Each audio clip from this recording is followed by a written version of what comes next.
নমস্কার, আমি রজত শুভ্র মুখোটি এসএসসিএনে আপনাদের সবাইকে স্বাগত। কাঞ্চনজঙ্ঘা ক্রীড়াঙ্গনে এতক্ষণ আমরা একটা রুদ্ধশ্বাস ম্যাচের সাক্ষী থাকলাম। প্রথমে এক গোলে পিছিয়ে থেকেও হাওড়া হুগলি ওয়ারিয়র্স শেষ পর্যন্ত এই গুরুত্বপূর্ণ ম্যাচ 2-1 গোলে জিতে নিল।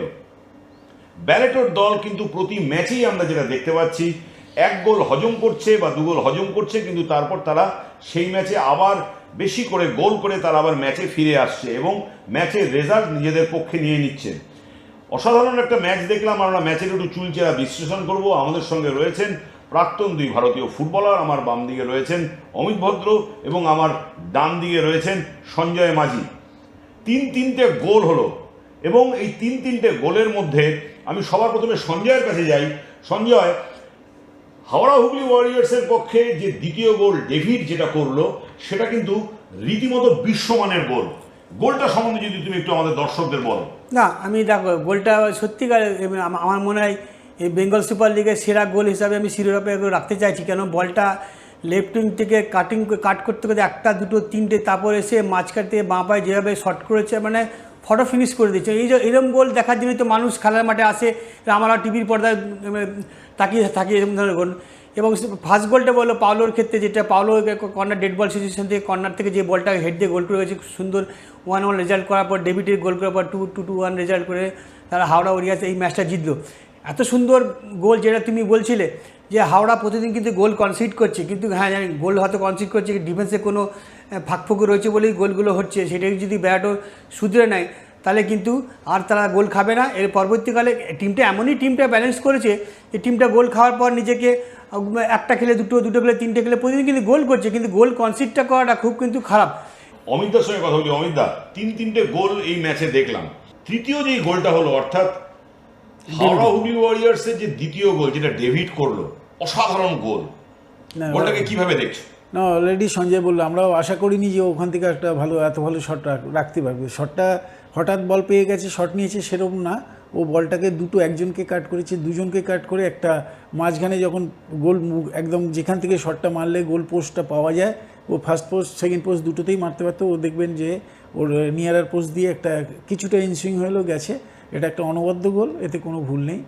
আমার যেটা ভালো লেগেছে যে ডিফেন্ডারগুলো ফার্স্ট হাফে অনেকগুলো, অন্তত বিশেষ করে তাদের হাওড়ার টিমটার যেটার অসুবিধা হচ্ছিল যে ওদের লেফট স্টপার এবং লেফট ব্যাক ওই দিক দিয়ে প্রচুর আক্রমণ হচ্ছিল। সেকেন্ড হাফে আমি বলবো যে ওদের লেফট স্টপারই হয়ে গেছিলো, মানে ম্যাচ উইনার, মানে বেস্ট খেলেছে আপাতত যদি কনসিডার করা হয়। সেকেন্ড হাফে স্টপারটা খুব সুন্দর ফুটবল খেলেছে। এই যে বুঝিয়ে দিতে পারা, নিজের ভুলটা বুঝিয়ে দিতে পারা, সেটা নিশ্চয়ই ফার্স্ট হাফের পর ওকে বুঝিয়েছিল, তার কাঙ্ক্ষিত রেজাল্টটাই পেয়েছে। আমি প্যারালালি বলবো যে নর্থ বেঙ্গল টিম যথেষ্ট ভালো খেলেছে। তারাও একটা জায়গায় এমন জায়গায় এসে গেছিলো, খুব কম্পিটিটিভ ম্যাচ হয়েছে। অনেক দিন পর একটা খুব কম্পিটিটিভ ম্যাচ দেখলাম। এবং অমিত, যে one of the senior player এই বিএসএলের, খুব ভালো ফুটবল খেলেছে। লাস্টে একটা সুন্দর মাইনাস রেখেছিল। আমি অভিলাষের প্রশংসা করতে হয়, যে গোলকিপার, সে একটা দক্ষতার সাথে টিমটাকে, আমি সেভ করার জন্য না, টিমটাকে লিড করেছি। লিড করাটা একটা ইম্পর্টেন্ট ব্যাপার, নট নেসেসারি যে সবসময় নিজেকে ইনভলভ হতে হবে, কিন্তু সুন্দরভাবে টিমটাকে লিড করেছে সেই জন্যে, এবং কাঙ্ক্ষিত রেজাল্ট পেয়েছে। এবং আমি মনে করি যে আগামী দিনের ফার্স্ট ফোরে প্রায় নিজেদের থ্রু করে ফেললো। ব্যালেটও কিন্তু আজকে আমরা দেখলাম বিশ্বজিৎ ভট্টাচার্যের টিমের কাছে প্রথমে যে গোল খেলার প্রথমার্ধে বল পজিশন ছিল 68%। তারপর সামগ্রিকভাবে বল পজিশন করে 60% হলো ব্যালেটোর টিমের। কিন্তু ব্যালেটোর বিরুদ্ধে প্রথম যে বিশ্বজিৎ ভট্টাচার্যের অ্যামো এভেঞ্জার যে গোলটা করলো, সেই অ্যামো এভেঞ্জারের গোলটাও কিন্তু ইতিমধ্যেই রীতিমতো আলোচনার মধ্যে চলে এসেছে। অ্যামো এভেঞ্জার এই টুর্নামেন্টে অসাধারণ ফুটবল খেলছে। অ্যামো এভেঞ্জারের পারফরমেন্স, এবং অন্যদিকে হাওড়া হুগলির পক্ষ থেকে ব্রাজিল থেকে যে প্লেয়ারটিকে এনেছে ব্যালেটো, পাওলো সিজার, তার 4 গোল হয়ে গেল। এই 4 গোল হয়ে যাওয়া পাওলো সিজার এবং অ্যামো এভেঞ্জার, এই দুজন ফরেনার, এই দুজনকে কেমন লাগলো সঞ্জয়? দেখো, দুটোই ফরেনার, খুব ভালো ফরেনার। এই দুটো ফরেনার খেলার ধরনটা অন্যরকম।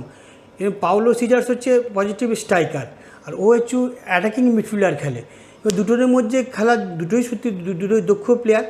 কিন্তু পাওলো সিজার যেহেতু অনেকগুলো ম্যাচ খেলেছে, 4টে গোল করে ফেললেও সেকেন্ড গোল পজিশনের দাবিদার তিনি অলরেডি এবং আগের ম্যাচেও সেই বক্সের মধ্যে থেকে সেন্টার থেকে নর্থ ইস্ট মোহন এগেন্সে সেন্টার থেকেই গোল করেছে। কিন্তু পাওলো সিজার প্রতিদিন যত ম্যাচ হচ্ছে প্রত্যেকদিন ডে বাই ডে নিজেকে মেলে ধরছে। আর আমি যেটা দেখলাম ব্যারাটোর ক্ষেত্রে, সাধারণত যে আমরাও কোচিং করি বা যারা কোচ হয়, এক গোল খাবার পরে মাথা ঠিক থাকে না। ব্যারাটো কিন্তু কুল মাইন্ডে থেকে ম্যাচটাকে পরিচালনা করছে এবং কখন কাকে নামাতে হবে সেই নামে তুমি দেখলে ডেভিডকে সেকেন্ড হাফে নামিয়ে সেই তুরিপে তাস করে নিয়ে ম্যাচটা গোল করে নিয়ে চলে গেল। কোচেদের মধ্যে যদি যত কোচ, যেই কোচ ঠান্ডা মাথায় ম্যাচটা দেখবে, অপোনেন্টকে যে স্কুটিনি করতে পারে কোন ফাঁকফোকরটা আছে, সেটাই তো বড় কোচ। সেটাই আজকে ব্যারাটো প্রমাণ করে দিচ্ছে আস্তে আস্তে।